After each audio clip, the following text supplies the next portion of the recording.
এই উচ্ছৃঙ্খল ভিড়তন্ত্র দলবদ্ধভাবে আক্রমণ বন্ধ করতে হবে, মবক্রেসি বন্ধ করতে হবে।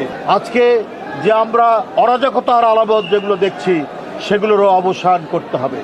আমাদের অন্তর্বর্তীকালীন সরকার তাকে যদি এইটা অবসান না করতে পারেন, এই যে দলবদ্ধভাবে আক্রমণ, এই যে মব, এই যে উচ্ছৃঙ্খল জনতা, তারা নানা ইস্যুতে নানা ইয়েতে তারা আক্রমণ করছে, প্রতিষ্ঠান ভাঙছে, একের পর এক যে সমস্ত কর্মগুলো হচ্ছে এইটা গণতন্ত্রের বিরোধী কর্মকাণ্ড। এর মধ্যে দিয়ে গণতন্ত্র শক্তিশালী হবে না। আপনার গাজীপুরে একটা ধর্মের ধোঁয়া তুলে একজন হিন্দুকে পুড়িয়ে দেওয়া হলো, পুড়িয়ে দেওয়া হলো একটা গার্মেন্টস কর্মী। আমি কালকে গিয়েছিলাম লক্ষ্মীপুরে, বিএনপির সহ সাংগঠনিক সম্পাদক একটি ইউনিয়নের, সেখানে আগুন দিয়ে দুষ্কৃতিকারীরা পুড়িয়ে তার এক সন্তানকে, 8 বছরের সন্তান আয়সাকে পুড়িয়ে হত্যা করেছে। আরেক সন্তান স্মৃতি, সে ঢাকা বার্ন ইউনিটে মৃত্যুর সাথে পাঞ্জা লড়ছে।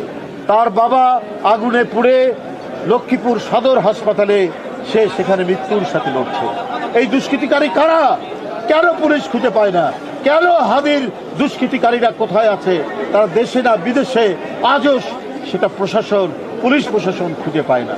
তাহলে আজকে কারা দায়িত্বে আছে? কারা দায়িত্ব পালন করছে?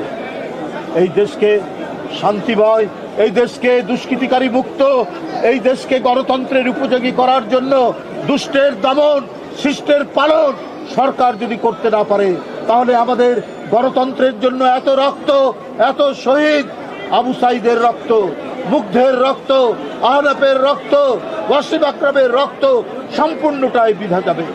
তাই এই উচ্ছৃঙ্খল ভিড়তন্ত্র দলবদ্ধভাবে আক্রমণ বন্ধ করতে হবে, মবক্রেসি বন্ধ করতে হবে।